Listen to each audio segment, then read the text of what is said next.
अब उनकी ये बातें दोस्तों थियो सुन रहा होता है और वो समझ जाता है कि एलिना के लिए उसके बच्चे बहुत ज्यादा इंपॉर्टेंट है। तो वो माँ के उस लिस्ट से एक लोकेशन के कोऑर्डिनेट्स को नोट कर लेता है और एलिना के बच्चों से मिलता है। वो कहता है कि मैं पास्ट से आया हूँ और इसलिए मुझे तुम्हारी नई टेक्नोलॉजीज के बारे में कुछ नहीं पता, पर तुम मुझे इस कोऑर्डिनेट्स वाले लोकेशन पर लेकर जाओगे तो मैं तुम्हें एक चमत्कार दिखा सकता हूँ। वो दोनों भी मैप्स के जरिए उस लोकेशन का पता लगाकर थियो को वहाँ पर लेकर जाते हैं। वो असल में दोस्तों बीच होता है। थियो कहता है कि यह जगह एक टाइम पोर्टल है और इसमें कूद कर मैं 1990 में पहुंच जाऊंगा। तुम लोग भी आना चाहते हो तो आ जाओ। ये कहकर वो पानी में कूद जाता है, पर उसकी बात पर इन दोनों को विश्वास नहीं होता और वो भी पानी में कूद जाते हैं, पर वैसा कुछ नहीं होता जैसा वो सोच रहे थे। फिर वो तैरकर तट पर आ जाते हैं तो हो जाते हैं एकदम से शॉक, क्योंकि सामने जो सिटी था वो गायब हो गया है। सिटी की जगह पर पहाड़ होते हैं। अब एलिना के बच्चे रियलाइज करते हैं कि थियो की बात सच थी। थियो कहता है वेलकम टू 1989 और फिर तीनों आगे बढ़ते हैं। तो थियो भी कंफ्यूज हो जाता है, क्योंकि लगता है दोस्तों ये दूसरे टाइप का टाइम पोर्टल था जिसने इन्हें 1990 में नहीं बल्कि किसी और ही रैंडम टाइमलाइन में पहुंचा दिया है। ये लोग बहुत पीछे चले गए हैं, शायद 1950 में। वो पूछते हैं कि ये तो 1990 से बहुत पुराना लग रहा है। थियो फिर सर खुजाने में लग जाता है कि हाँ मेरी भी कुछ समझ नहीं आ रहा, लगता है हम गलत टाइम पोर्टल में कूद गए और 1950 में पहुंच गए। वहीं दोस्तों 2022 में एलेना ऑस्कर को कॉल करती है कि मेरे दोनों बच्चे गायब हैं। ऑस्कर कहता है कि यहाँ थियो भी गायब है, शायद वो तीनों सही टाइम पोर्टल ढूंढ चुके हैं और उसके जरिए 1990 में चले गए हैं। तो हमें भी उसी पोर्टल का पता लगाकर 1990 में जाना होगा और उन्हें वापस लाना होगा। पर बच्चे तो दोस्तों 1949 में है। एलेना की बेटी जिसका नाम ब्रेंडा है और बेटा जिसका नाम नाथन है, उनको बड़ी भूख लगती है, लेकिन अभी इनके पास ब्रेंडा के मोबाइल और वायरलेस एयरफोन है, लेकिन इस टाइमलाइन में इंटरनेट तो है ही नहीं और ऊपर से इस टाइमलाइन में जो करेंसी यूज होती है वो भी इनके पास नहीं है, कुछ खरीद भी नहीं सकते। तो वो एक प्लान बनाते हैं। ब्रेंडा अपना वायरलेस एयरफोन पहन लेती है और नाथन मोबाइल को लेकर एक और जाता है। अब थियो वहाँ खड़े लोगों को आवाज देता है और कहता है इस लड़की के पास ऐसी अपार शक्ति है कि आप इस बोर्ड पर जो भी लिखेंगे वो उसे एकदम सही बता सकती है। वो लोग भी उस बोर्ड पर कुछ नाम लिखते हैं। ऑस्कर उस बोर्ड को सिर्फ ऑडियंस को दिखाता है, ब्रेंडा को नहीं दिखाता, पर नाथन मोबाइल लिए वहीं पर बैठा होता है और वो उस शब्द को देखकर वायरलेस के जरिए ब्रेंडा को बताता है और वो आंखें बंद करके वो शब्द कह देती है जैसे कि वो अपनी शक्ति से बता रही हो। और ये सुनकर सभी हैरान हो जाते हैं, क्योंकि उस टाइम में ना तो एयरफोन थे और ना ही मोबाइल्स। इस तरह खेल दिखाकर वो कुछ पैसे कमा लेते हैं। तभी वहाँ पर पुलिस को देखकर थियो अजीब सी आवाज निकालता है और ब्रेंडा और नाथन उसका इशारा समझकर वहाँ से बचकर भाग जाते हैं, क्योंकि बिना परमिशन के पब्लिक में ऐसी कलाबाजी दिखाना मना होता है। पर दोस्तों एक आदमी तीनों को किडनैप करके लेकर जाता है। वहाँ ऑस्कर और एलेना 1990 में पहुंचने का टाइम पोर्टल ढूंढ लेते हैं, जो कि एक कंस्ट्रक्शन साइट पर होता है। एक दूसरे का हाथ पकड़कर 1 2 3 कहकर दोनों उसमें कूद पड़ते हैं और पहुंच जाते हैं सीधे 1990 में। एलेना तो एकदम से बौखला जाती है कि ये सब वाकई में हो रहा है या मैं सपना देख रही हूँ। वहाँ थियो के कई मिसिंग पोस्टर्स लगे होते हैं, क्योंकि इसी टाइमलाइन से थियो गायब हुआ था और टाइम पोर्टल के जरिए पहुंच गया था 2022 में, लेकिन अभी वो कहाँ पर है? 1949 में। अरे दोस्तों अब आप ये मत कह देना कि मैं 49 को 49 कह रहा हूँ, आप ये भी कह सकते हैं कि उसे 49 कहा जाता है, तो ये दोनों चीजें हम कह सकते हैं। ऐसा ही सेम 89 को 89 एंड 89 दोनों कहते हैं, इसलिए कंफ्यूज मत होना। तो दोस्तों दूसरी ओर 1949 में वो आदमी इन तीनों को अपनी गैंग के पास लेकर जाता है, जो कि सरकार के खिलाफ काम करते हैं। उनका बॉस पूछता है कि इन बच्चों को क्यों उठा लाए, तो वो आदमी कहता है कि बॉस ये लोग हमारा कोड वर्ड जान चुके हैं। थियो कहता है क्या, किस कोड वर्ड की बात कर रहे हो? वो कहता है कि वो जो तुमने अजीब सी आवाज निकाली थी, वो सीटी बजाई थी ना, वो हमारा कोड वर्ड है। थियो कहता है कि वो तो मेरी नानी ने मुझे सिखाया था, हम दोनों अक्सर ऐसी सीटी बजाकर बात करते हैं। बहुत सब परेशान हो जाता है, क्योंकि इन लोगों ने कुछ ही महीने पहले इस कोड वर्ड से कम्युनिकेट करना शुरू किया था, तो वो इसकी नानी को कैसे पता चला वो ये भी सोच लेते हैं। तो उस गैंग की एक औरत वहाँ पर आती है और उसे देखते ही दोस्तों थियो चौंक जाता है, क्योंकि ये कोई और नहीं उसकी नानी है। जब वो यंग थी तो इसी गैंग की मेंबर हुआ करती थी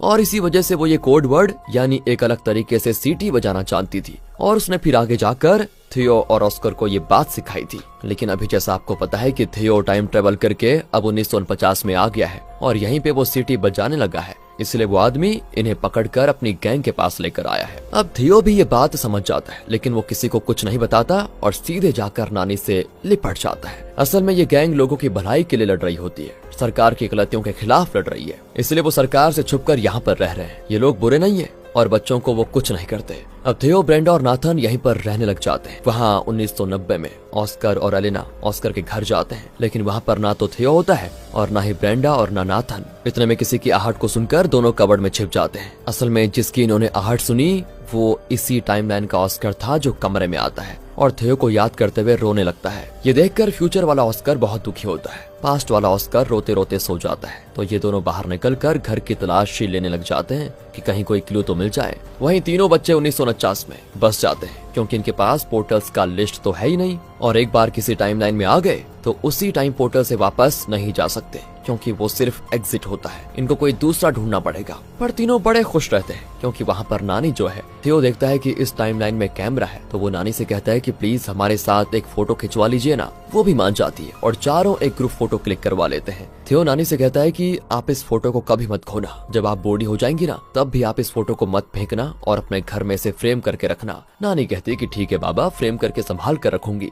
यहाँ ऑस्कर देखता है कि 1990 में वो फोटो जिसमें नानी एक यंग लड़की है वो उसकी आंखों के सामने चेंज हो जाती है और उस फोटो में अब थियो, ब्रेंडा और नाथन भी होते हैं। एकदम से बदल जाता है सब कुछ। यानी पास्ट में हो रहे चेंजेस की वजह से फ्यूचर में वो सारे चेंजेस रिफ्लेक्ट हो रहे होते हैं। इतना ही नहीं, थियो उस फोटो पर उस टाइम पोर्टल का लोकेशन कोऑर्डिनेट्स लिख लेता है जहां मतलब कूदकर ये तीनों 1949 में पहुंचे थे। ऑस्कर और एलेना 1990 में उस फोटो पर लिखे कोऑर्डिनेट्स को देख पाते हैं और उन्हें पता चल जाता है कि उसके बच्चे और थियो किस टाइम पोर्टल पर गए हैं। पर अब ये लोग उस टाइम पोर्टल को यूज नहीं कर सकते क्योंकि वो पोर्टल आपको याद होगा दोस्तों 2022 का टाइम पोर्टल था और ये लोग 1990 में हैं। तो सबसे पहले इन्हें वापस 2022 में जाना होगा और फिर वहां से उस कोऑर्डिनेट्स वाले लोकेशन पर जाकर 1949 में जाना होगा और वहां से बच्चों को लेकर वापस 2022 में आना होगा और सिर्फ थियो को उस कंस्ट्रक्शन साइट वाले टाइम पोर्टल से वापस 1990 में भेजना होगा।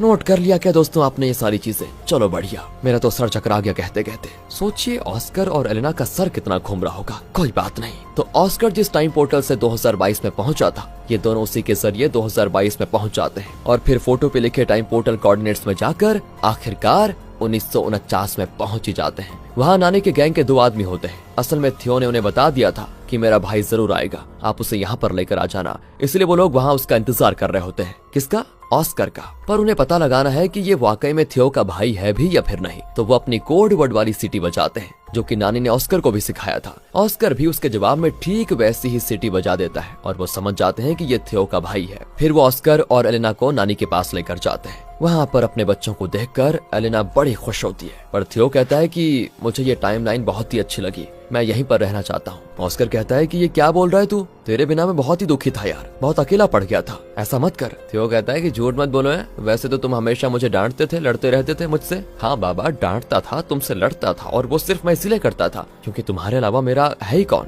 मेरा कोई दोस्त नहीं था। तुम्हें तो मेरे इकलौते अच्छे दोस्त और भाई थे। मुझे बहुत रोना आता था तुम्हें पता है जब तुम गायब हो गए थे। प्लीज यार मेरे साथ चल लो, वापस 1990 में पहुंच जाओ। वहाँ पर मैं बहुत ही अकेला हूँ और ये सब कुछ मैंने अपनी आंखों से देखा जब मैंने छोटे ऑस्कर को रोते हुए देखा। तभी वहाँ पर नानी आ जाती है जिसको देखकर ऑस्कर हक्का पक्का पर कुछ कहता नहीं। तो अब इन्हें 1949 के उस टाइम पोर्टल का पता लगाना है जो इन्हें पहुंचाएगा 2022 में। तो ऑस्कर, एलेना, थियो, ब्रेंडा और नाथन एक गाड़ी में निकलते हैं जिसे नानी के गैंग का एक आदमी ड्राइव करता है। पर जाने से पहले ड्राइवर नानी को कुछ बंस देकर कहता है कि ये लो, तुम्हें मेरे बनाए हुए बंस अच्छे लगते हैं ना, खा लो। नानी एक बन को लेकर उसे स्मेल करती है और क्या स्वाद है, ये कहकर नानी उसे खाने लग जाती है। तब जाकर ऑस्कर और थियो रियलाइज करते हैं कि अरे यार ये ड्राइवर ही तो अपना नाना है और नानी मरने से पहले इन्हीं के बंस खाना चाहती थी। तो ये लोग नाना से कुछ एक्स्ट्रा बंस लेकर रख लेते हैं। फिर वो उस टाइम पोर्टल को ढूंढ लेते हैं और उसके जरिए अब 2022 में पहुंचते हैं। तो नानी को बंस भी देते हैं। नानी उन्हें स्मेल करके चौंक जाती है कि ये तो बिल्कुल तुम्हारे नाना के बनाए हुए हाथों के लगते हैं। वो बहुत ही चाव के साथ उन बंस को खाती है। अब ये देखकर दोस्तों ऑस्कर और थियो के खुशी का ठिकाना नहीं होता। फिर ऑस्कर थियो को लेकर उस कंस्ट्रक्शन साइट वाले टाइम पोर्टल के पास पहुंच जाता है जहां से वो थियो को 1990 में भेजेगा। थियो कहता है कि भाई 1990 में ना मम्मी है ना पापा है, मैं बहुत ही अकेला फील करूंगा। यहाँ तुम कितने बड़े हो और पापा जैसे दिखते हो, प्लीज मैं इसी टाइम पोर्टल में रहना चाहता हूँ तुम्हारे साथ। ये सुनकर ऑस्कर बहुत ही इमोशनल हो जाता है और उसे गले लगा लेता है, पर वो कहता है कि 1990 में तुम्हारे बिना ऑस्कर मतलब मैं बहुत ही परेशान हूँ। उस ऑस्कर को तुम्हारी जरूरत है, प्लीज तुम्हें वापस जाना ही होगा थियो, और मैं वादा करता हूँ कि उस टाइमलाइन का ऑस्कर तुम्हारा बहुत ख्याल रखेगा, तुम्हें माँ और पापा दोनों का प्यार देगा, मेरा यकीन करो। थियो भी मान जाता है और 1990 में पहुंच जाता है। वहाँ फिर थियो को देखकर ऑस्कर की खुशी का कोई ठिकाना नहीं। वो थियो को बड़े प्यार से अपने सीने से लगा लेता है। नानी भी पूछती कि तुम इतने दिन कहाँ थे बेटा, कहाँ चले गए थे। थियो नहीं बताता कि वो फ्यूचर और पास्ट में घूम कर लौटा है, बल्कि कहता है कि मुझे एक गैंग ने किडनैप कर लिया था और मैं बड़ी मुश्किल से बचकर भागा हूँ। दूसरी ओर ऑस्कर को दिखाते हैं, जो बेचारा बहुत ही स्ट्रेस में था, क्योंकि वो ना तो थियो को ढूंढ पाया था और ना ही उसे वो मिल पा रहा था। उसे लगा कि माँ सच में किसी के साथ भाग गई, तो वो सारे बुक्स निकाल कर फेंकने में लगा होता है। तब थियो से बताता है कि सच में मुझे किसी ने किडनैप नहीं किया था भाई, मैं टाइम ट्रेवल करके 2022 में पहुंच गया पता है, और तब तुम बहुत ही बड़े हो गए हो और माँ की बुक्स को पढ़कर तुम बहुत बड़े साइंटिस्ट बन गए थे। पर ऑस्कर यहाँ थियो पर विश्वास नहीं करता। थियो कहता है कि मुझे पता था भाई तुम बिलीव नहीं करोगे, इसलिए मैं 2022 से ये फोन लेकर आया हूँ। ये तुम्हारा ही फोन है जो 2022 में तुम्हारे पास होगा। यहाँ पर इंटरनेट नहीं है, इसलिए मैं डेमो इसका दिखा नहीं सकता। अब ऑस्कर को भी थियो की बात पर विश्वास हो जाता है, पर अब वो किसी भी टाइम पोर्टल को यूज नहीं करते। कई साल बीत जाते हैं, दोनों बड़े हो गए हैं और साल है 2022। दोनों भाई साथ बैठे होते हैं, तभी डोरबेल बजती है। थियो कहता है कि तुम्हारी गर्लफ्रेंड ही होगी, और कौन होगा। ऑस्कर पूछता है तुम्हें कैसे पता। थियो कहता है कि उसका डिवोर्स हो गया है, अब तो अपने दिल की बात उसे बता दो, वो जरूर मान जाएगी। लेकिन थियो ऑस्कर को पहले भी तो बोल सकता था कि एलेना को प्रपोज कर दो। अगर वो ऐसा करता तो शायद एलेना की कहीं और शादी नहीं होती, लेकिन क्योंकि 2022 में एलेना ने कहा था कि अगर टाइमलाइन चेंज हुआ तो शायद मेरे बच्चे नहीं होंगे, और मैं उनसे बहुत प्यार करती हूँ, उन्हें खोना नहीं चाहती। और ऑस्कर ने उसे वादा भी किया था कि चाहे टाइमलाइन चेंज हो जाए, लेकिन तुम्हारी लाइफ में कोई चेंज नहीं होगा, ये मेरा वादा है। इसीलिए थियो इतने साल वेट करता रहा, और अब एलेना के बच्चे यानी ब्रेंडा और नाथन पैदा हो चुके हैं और उसका डिवोर्स भी हो गया है। इसीलिए अब ऑस्कर को कह रहा है कि अब तुम एलेना को प्रपोज करो। असल में थियो ने ही एलेना को मैसेज भेजा होता है, तो ऑस्कर जाकर दरवाजा खोलता है और वहाँ पर खड़ी होती है एलेना। अब जरूर इन दोनों के बीच प्यार होगा और इनकी लाइफ सेट हो जाएगी। पर अब सीन शिफ्ट होता है पास्ट में। पास्ट यानी कि बहुत ही पुराने जमाने में। वहाँ एक पोर्टल खुलता है जिसके अंदर से एक औरत बाहर निकलती है। ये देखकर वहाँ के लोग घबरा जाते हैं कि ये क्या हुआ, और ये औरत कोई और नहीं ऑस्कर और थियो की माँ है, जो टाइम ट्रेवल करते करते पुराने जमाने में पहुंच चुकी है। और इस टाइमलाइन में अंधविश्वासों और खोखली मान्यताओं का बड़ा बोलबाला होता है। साइंस को लोग उतना नहीं मानते, पर माँ ठहरी एक बड़ी साइंटिस्ट, वो तो शायद उस टाइमलाइन के लोगों को साइंस सिखाएगी, और इसी वजह से फ्यूचर में भी बहुत बड़ा बदलाव होने जा रहा है। इसी मैसेज के साथ ये मूवी यहाँ पर खत्म होती है। तो कैसी लगी दोस्तों आपको ये स्पेनिश मूवी? वेल, अगर आपको कुछ अच्छा फील आया हो, ये वीडियो अच्छी लगी हो, एक्सप्लेनेशन अच्छा लगा हो, तो लाइक कीजिए, चैनल को सब्सक्राइब ध्यान रखिएगा अपना, क्योंकि बहुत जरूरी है। And finally thanks for watching.